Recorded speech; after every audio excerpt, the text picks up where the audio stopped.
In previous two lectures, we learned to create database and database table. In this lecture, we will learn how to add data or data rows to a database table. Before adding the data rows to a table, we must first select the database.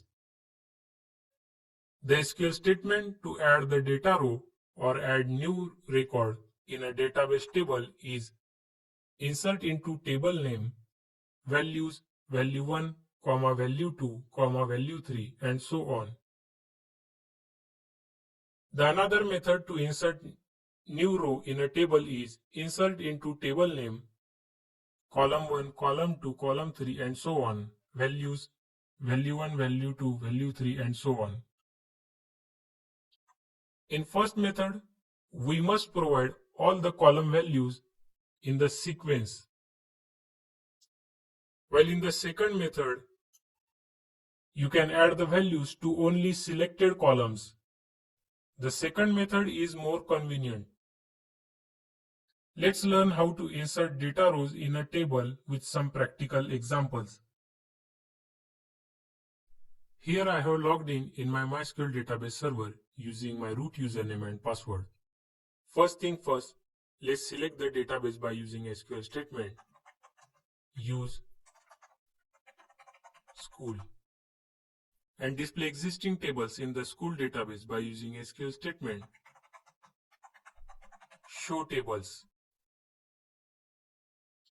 Here we have students table which we created in previous lecture.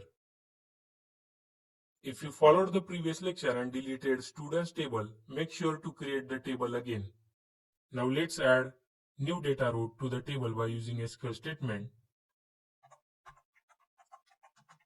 Insert into students values 1, John, Smith, first, and 5, semicolon to terminate the SQL statement. Here by using this insert into SQL statement, we are inserting this data row with values to the table students. Please note the values must be in the database table column order, that is ID, first name, last name, class, and age in the student's case. Press enter to execute the SQL statement to insert the values. If you get query OK one row affected message, then you successfully inserted the data row. We use the first statement to insert the data in the table. Now let's use another method. Insert into students in first bracket ID, first name, last name, class, age, values, and in another bracket type the values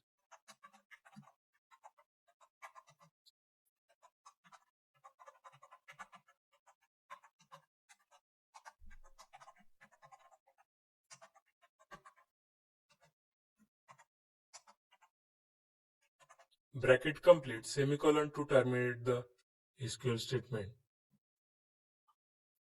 Compare the two SQL statements. In first case, we didn't mention the data column names.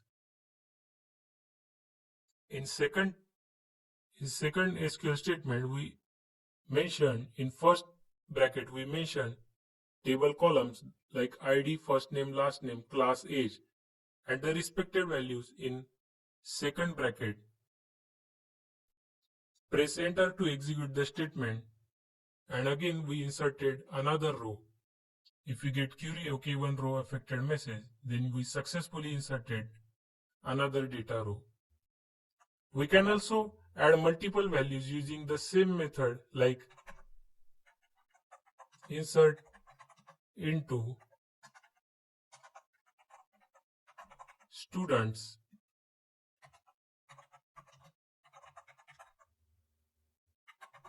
in first bracket,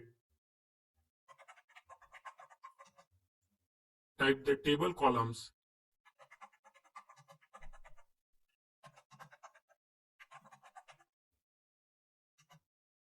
we can press enter to make the SQL statement neat and clean and type on another line the values.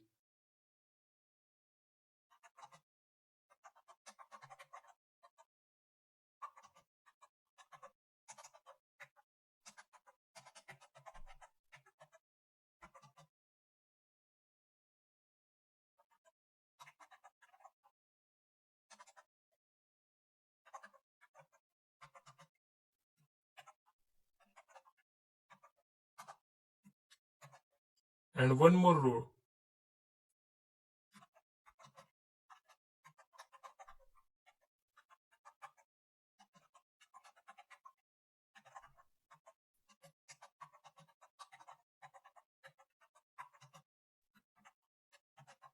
Semicolon to terminate the SQL statement.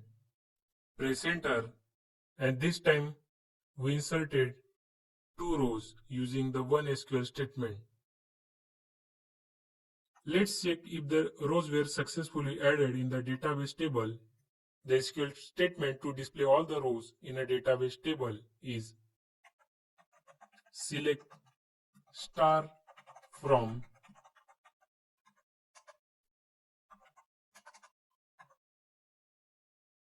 students. Here you can see the values we added using the two different insert into SQL statements. We will learn more detail about select clause and insert into SQL statement in next section of this course.